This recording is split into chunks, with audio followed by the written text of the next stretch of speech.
بسم اللہ الرحمن الرحیم۔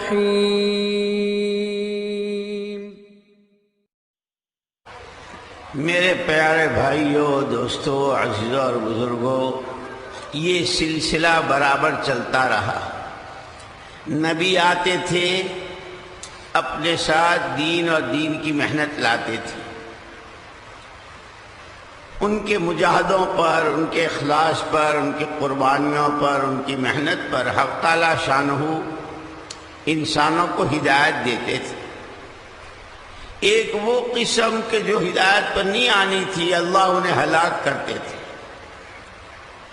جب نبی امت کے درمیان سے تشریف لے جاتے تو نبی جس محنت کو لے کر آئے تھے دین کی، وہ محنت رک جاتی تھی، محنت ختم ہو جاتی تھی۔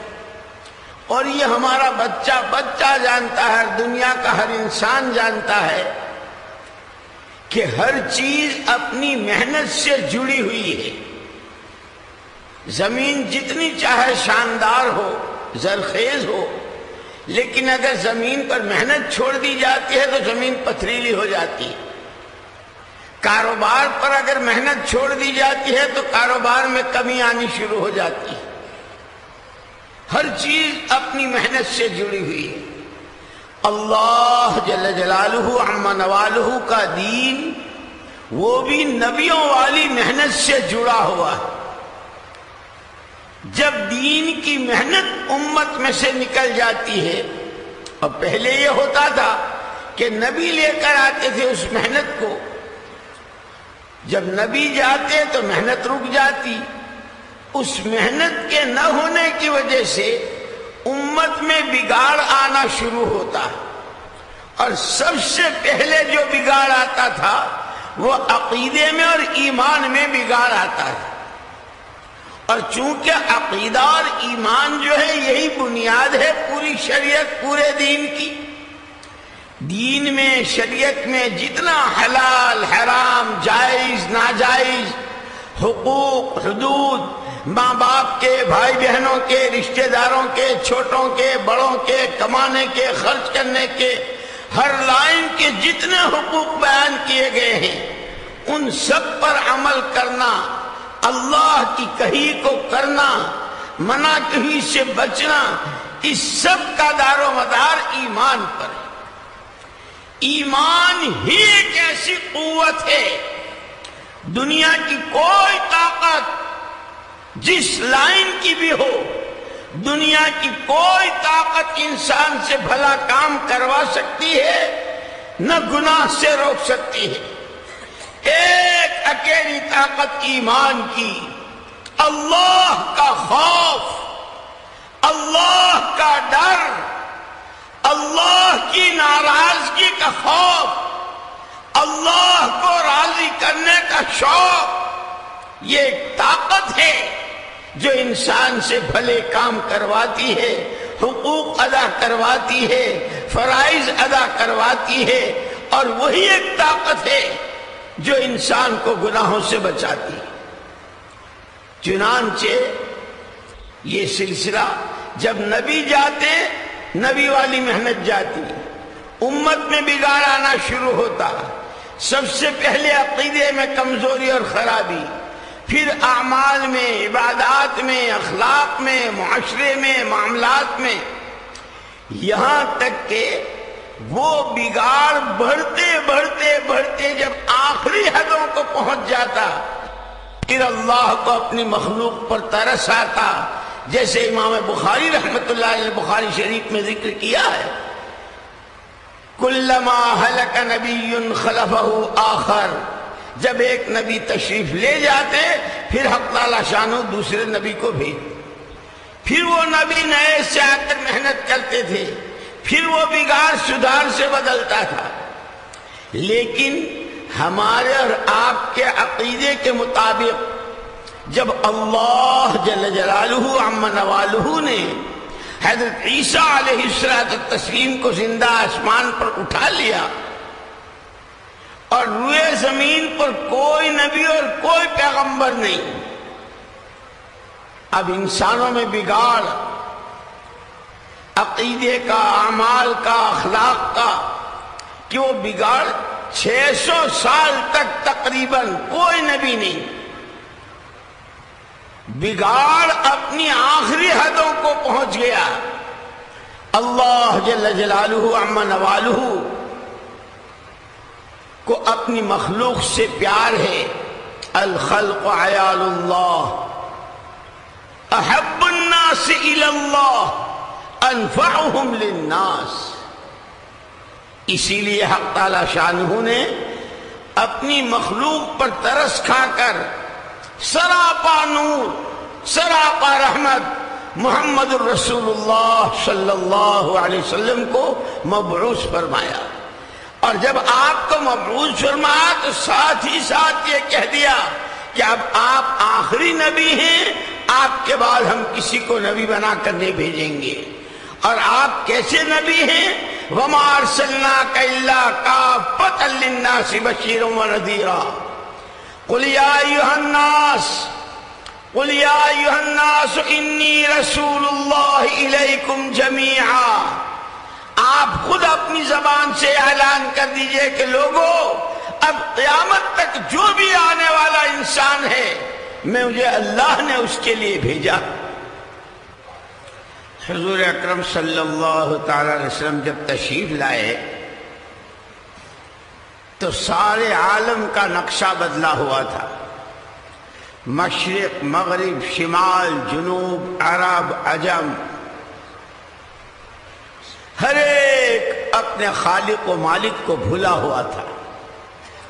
اسی لیے تاریخ نے لکھا ہے اس پورے زمانے کا نام زمانے جاہلیت، کہ آدمی کی سب سے بڑی جہالت، آدمی کی سب سے بڑی جہالت اپنے خالق کو، اپنے مالک کو، اپنے پالنہار و پروردگار کو نہ جاننا، اور یہ بہت بڑی جہالت۔ اور اسی لیے امت کو حضور اکرم صلی اللہ علیہ وسلم نے فرمایا انکم علی بینۃ من ربکم، انکم علی بینۃ من ربکم ما لم تظہر فیکم سکرتان، سکرت حب العیش وسکرت الجہل، تأمرون بالمعروف وتنہون عن المنکر وتجاہدون فی سبیل اللہ، فإذا ظہر فیکم حب الدنیا وسکرت الجہل لا تأمرون بالمعروف ولا تنہون عن المنکر ولا تجاہدون فی سبیل اللہ، او کما قال علیہ الصلوۃ والسلام۔ انسان کی سب سے بڑی جہالت یہ لوہے کو جانتا ہے، لکڑی کو جانتا ہے، دھول کو جانتا ہے، پتھر کو جانتا ہے، راستے کے پڑے ہوئے چتھڑے لتھڑوں کو جانتا ہے۔ اگر یہ نہیں جانتا ہے اپنے خالق و مالک کو تو اس سے بڑا اس روئے زمین پر اور آسمان کی چھتری کے نیچے اس سے بڑا کوئی جاہل نہیں۔ انسانی زندگی کا مقصد سب سے پہلے اپنے خالق و مالک کو پہچاننا ہے۔ حضور اکرم صلی اللہ علیہ وسلم جب تشریف لائے، دیکھا کہ لوگ اللہ کو بھولے ہوئے ہیں اور نہ جانے کتنوں کو کیا کچھ بنا رکھا ہے۔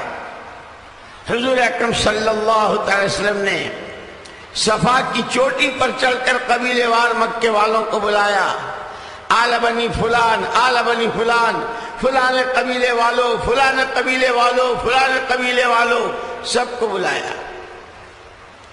اب پہلے یہ پوچھا کہ پہلے بتاؤ میرے بارے میں تمہارا کیا خیال ہے؟ اگر میں تم سے یوں کہوں اس پہاڑ کے پیچھے ایک لشکر جرار ہے اور صبح ہونے سے پہلے اگر تم یہاں سے حرکت نہیں کرتے ہو تو دشمن تم پر حملہ آور ہوگا، تمہیں نظر نہیں آ رہا ہے، کیا میری اس بات کو بن دیکھے مانو گے؟ سب نے کہا آپ صادق ہیں، آپ امین ہیں، آپ کے بارے میں کبھی جھوٹ کا وہم و گمان نہیں ہوا، اگر آپ فرماتے ہیں تو بن دیکھے ماننے کو تیار ہوں۔ اگر اتنی بات ہے تو پھر میں تم سے کہتا ہوں قولوا لا الہ الا اللہ تفلحوا۔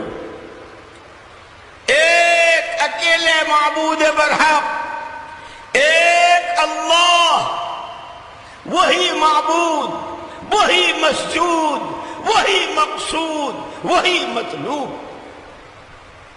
اس کو کہہ لو کامیاب ہو جاؤ۔ بخاری شریف کی روایت میں ہے اس کلمے کو سنتے ہی ایسے بھاگے ہیں جیسے جنگلی بت کے ہوئے گدھے بھاگتے۔ لیکن محمد الرسول اللہ صلی اللہ علیہ وسلم جس دین کو اور دین کی محنت کو اور دعوت کو لے کر آئے تھے، آپ کو پورا انشراح تھا۔ آج نہیں تو کل، کل نہیں تو پرسوں، یہ نہیں تو ان کی اولاد، اولاد نہیں تو اولاد کی اولاد آئیں گے اس پر۔ اور اس لیے کہ حضور اکرم صلی اللہ علیہ وسلم نے اس کو سمجھانے کے لیے بہت آسان اور سادہ مثال، انما مثلی ومثل ما بعثني الله بالعلم والهدى كمثل غيث الكثير، کہ میری مثال اور میرے ساتھ جو ہدایت اور علم آیا ہے اس کی مثال کہ بارش کے پانی کی طرح ہے۔ کہ پانی کی کیا خاصیت ہے؟ قرآن کہتا ہے وَجَعَلْنَا مِنَ الْمَاءِ كُلَّ شَيْءٍ حَيٍّ، ہر مخلوق کی زندگی کا راز ہم نے پانی میں چھپا رکھا ہے۔ حضور جو کچھ لے کر آئے آپ نے اس کی مثال، اس کی تشبیہ پانی سے دی کہ پانی کیسی ضرورت کی چیز ہے کہ دنیا کی 4 سمتوں میں کوئی فرد بشر ایسا نہیں کہ جس کو پانی کی ضرورت نہ ہو۔ یہ تشبیہ دے کر ہر ایک جتنا تمہارے لیے پانی ضروری اتنا ہی میری شریعت اور میرے اعلیٰ علم ضروری۔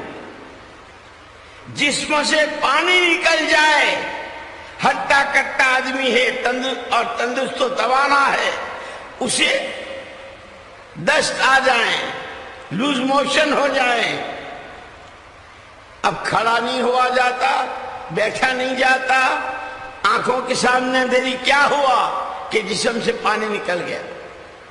یہ تشبیہ دے کے سمجھا دیا تمہاری زندگی کے جتنے شعبے ہیں، سڑک کی جھاڑو سے لے کے تخت شاہی تک، سڑک کی جھاڑو سے لے کے تخت شاہی تک، گھریلو زندگی، کاروباری زندگی، سماجی زندگی، انفرادی زندگی، اجتماعی زندگی، زندگی کے جس شعبے سے میرے والا علم اور میری والی شریعت نکل جائے گی، ادھوئے ایسے ہو جاؤ گے جیسے لوز موشن سے اور جیسے دستوں سے پیر لڑکھڑانے لگتے ہیں۔ حضور اکرم صلی اللہ علیہ وسلم نے جب یہ دعوت دی اور لوگ بھاگے، آپ مایوس نہیں ہوئے۔ اور اسی لیے بیچ میں ایک بات کہہ دوں، حضرت مولانا محمد الیاس صاحب رحمۃ اللہ علیہ اس محنت کے بارے میں یوں فرمایا کرتے تھے، اس یقین کے ساتھ اس محنت کو کرنا ہے۔ خود فرماتے تھے ہم اس محنت کو کار نبوت یقین کر کے کر رہے ہیں، اور آج بھی اس محنت میں وہی تاثیر ہے زندگیوں کے بدلنے کی، جہالت کے علم سے بدلنے کی، شرک سے توحید کے بدلنے، شرک کے توحید سے بدلنے کی، گناہوں کے طاعت و عبادت سے بدلنے کی، اخلاقی گراوٹوں کے بلندی اخلاق سے بدلنے کی، اغراض سے بھری زندگیوں کے اخلاص سے بدلنے کی، اور امت کے مدعو ہونے سے دعوت کی طرف آنے اور داعی بننے کی تاثیر سے آج بھی اس محنت میں وہی طاقت ہے جو محمد الرسول اللہ صلی اللہ علیہ وسلم کے زمانے میں تھی۔ فرماتے تھے صرف ہاتھ بدلے ہیں، صرف ہاتھ بدلے ہیں، کام وہی ہے، دین وہی ہے، دین کی محنت وہی ہے۔ اس لیے کام کرنے والوں کے لیے شرط ہے، صرف برگزاری نہیں ہے، چلہ لگا لیا، 3 چلے لگا لیے، 5 عمل کر لیے، یوں کر، اتنا نہیں ہے۔ اس یقین کے ساتھ اس محنت کو کرنا، جیسے امام مالک رحمت اللہ نے فرمایا لن يصلح آخر هذه الامة الا بما صلح به اولها، اس امت کے جس طبقے میں جس طرح کا جو بگاڑ آئے گا، اس بگاڑ کے سدھرنے کی راہ صرف اور صرف وہی ہے جس راہ پر قرن اول میں بگاڑ سدھار سے بدلا ہے، اور اس کی بنیاد سب سے